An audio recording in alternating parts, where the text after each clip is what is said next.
$90 games are bullshit. Just throwing this out there, I will be talking with Canadian pricing in mind, but I'll show up on screen the USD conversion rates when brought up, if it's a new number. For some people, it really is just a $10 increase, but for others it's not. I am a snowman born in Canada, in a province with high taxes. Ontario has a 13% tax charge on top of the MSRP, meaning a $90 game becomes $101. That's right, for every $90 game, an extra $11 is added to that price.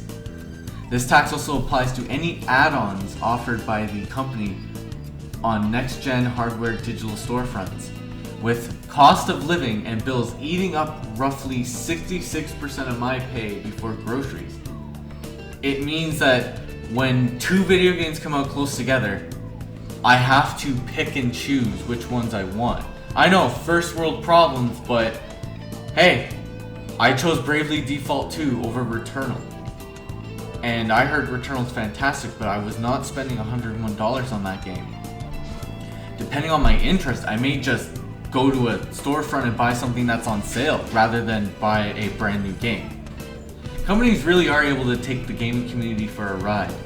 Microtransactions that make 50 billions a year, cut content sold as DLC, deluxe editions, gold editions, $200 special editions, and battle passes. Now the industry is slowly pushing for increased prices than these ballooning game costs. Yep, they don't really need to. It's just an excuse to try and nickel and dime consumers as much as possible. The $10 increase is almost a punishment to people who don't buy into microtransactions, if you really think about it. Why did Final Fantasy VII Integrate need to be $89.99? Despite offering a free upgrade to people who spent $80 or less. I get that you had to buy the DLC separately for the upgraded versions, but the game plus DLC had no business being a full price game, especially on PC where that port is not only ass, it's actually $93.49. For some reason, it's more expensive digitally than it is on any other platform. They're doing it because they know they're able to get away with it, and as long as you get it normalized, then backlash will die down. You have fanboys defending it frame one anyway. Imagine if Nintendo started doing it with the Switch too. Trust me, they have the balls to do it. They sold New Super Mario Bros. U Deluxe at full price. Sure, with ports like Pikmin 3 Deluxe, you can kinda sorta argue while drunk that the extra content modes and DLC packaged in does give it value. And while I am a Pikmin cuck who bought that port, it really isn't worth that full price. Releases on that level should be like 50, 60 Canadian at most. The only upgrade you really get with it visually is that it runs better. It's the same resolution, and I think the shadows are slightly better. It just didn't feel like that much money went into the port, so it shouldn't have cost a full price.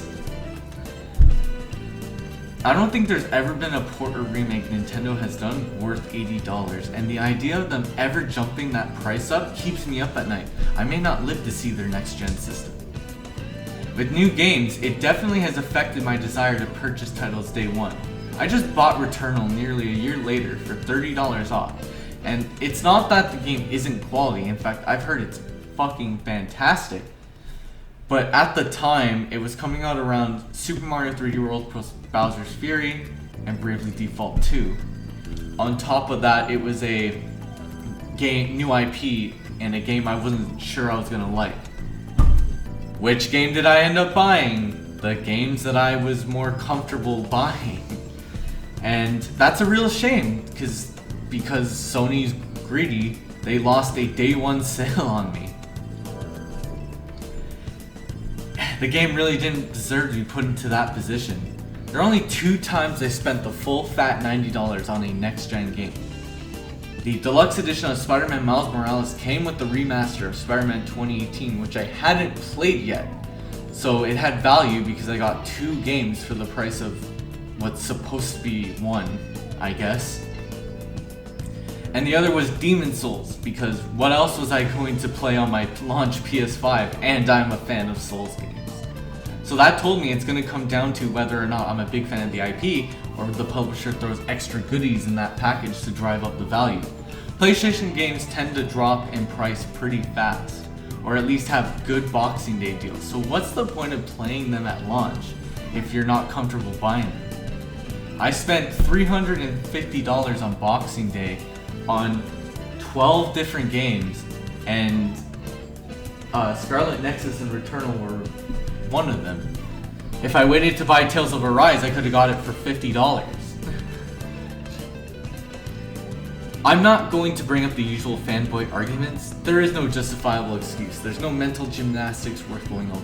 I'm not saying you're a shill for buying these. After all, I admitted to at least one next-gen game I paid for.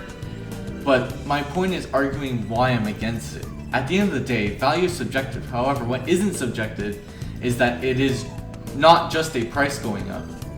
We aren't going to see AAA games evolve. After all, how many have been following a formula that started in the 7th generation? Right, Ubisoft?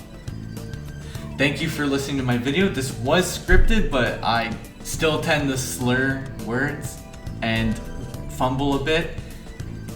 It's just the pain of being autistic. I'm a Nintendo fan after all, so the autism is real. But anyway, have a happy new year, guys, and I'll see you in the next video. Check out my streams!